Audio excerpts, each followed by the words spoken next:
Rafa Nadal has rewritten history again as he won the 2022 Australian Open, defeating Daniil Medvedev in what was the greatest comeback of his career. Facing the incredibly tough 25-year-old Russian, he came back from 2-0 in a 5-hour and 24-minute marathon. The man is 35 years old. He's just come back from a 6-month injury absence and has done what very few people saw coming. He has proven once again that he is superhuman and has officially taken the lead with the Grand Slam race. He now has 21, while Djokovic and Federer have 20 each. What's up guys, and welcome to Talk the Tennis. My name is Enrique Garcia, and today we'll be breaking down the greatest comeback of Rafael Nadal's career.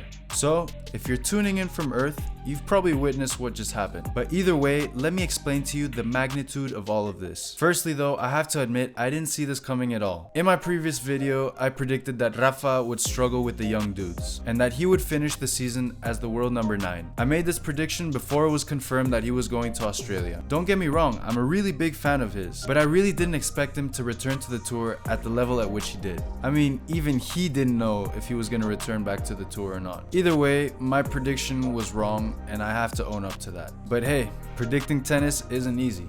Obviously, the match in itself was a gladiator-style comeback. It started off with both men producing such a high level of physical tennis, with long tactical rallies, and as many expected, Daniil got the better of Rafa and found himself with a 2-0 lead, and 3 break points at 3-2 in the third set. At this point in the match, nobody expected what was to come. Even the AI match predictor stated at the beginning of that 5th game, a 96% chance Daniil would take the match. That's 4% for Rafa. And if you placed a bet for Nadal to win the match at that point, congrats, you're a rich man, enjoy your life, buy a car, invest in crypto. Now from that moment, what happened next is a true symbol of who Rafa is and what he represents. He's a warrior who never stops believing. Keep in mind, Nadal was probably the most tired he's ever appeared in a Grand Slam, which is understandable because 1, he's older than he's ever been, and his body is more beat up than it's ever been, and 2, let's just say he didn't have the most ideal preparation leading up to the Australian Open.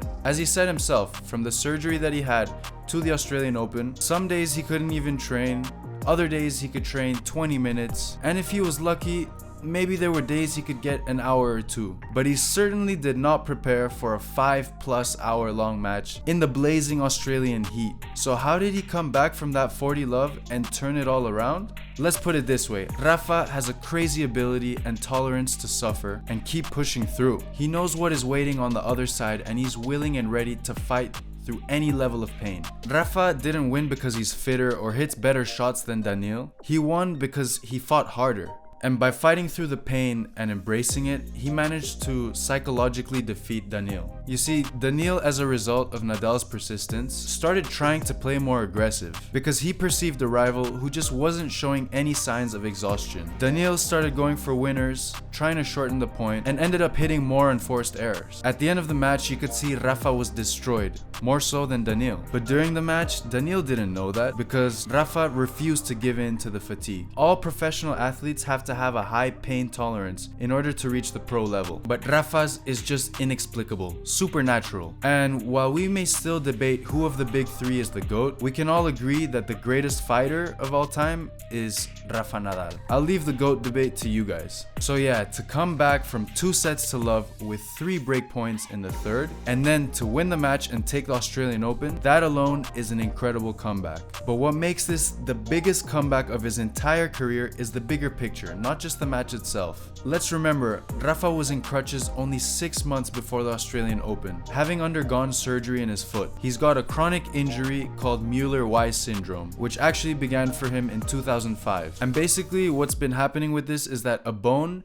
in the central part of his foot has progressively been deforming over the years, causing intense pain. And last year he had to end the season early because the pain was getting too out of control and he had to do something about it. Keep in mind, this injury can't actually be fixed entirely, so this operation didn't solve any problem. It's simply a short-term solution. Since the surgery, he and his team worked extremely hard every single day to give him the highest chance to be able to play tennis again. In those 6 months of recovery, he wasn't thinking about winning a Grand Slam or breaking any record. He was simply fighting and pushing to be able to play the sport he loves. As I said, many days he couldn't even train, and the days that he could, it would often be very short. But somehow, somewhere, And through all the doubt and uncertainty, there lied a drop of belief. And that was all that he needed to arrive to Australia with barely any training and a half-broken body to break the world record of total Grand Slams ever won by a man. In my opinion, the key factor that allowed him to achieve this is that he had zero expectations and zero pressure. As he said himself,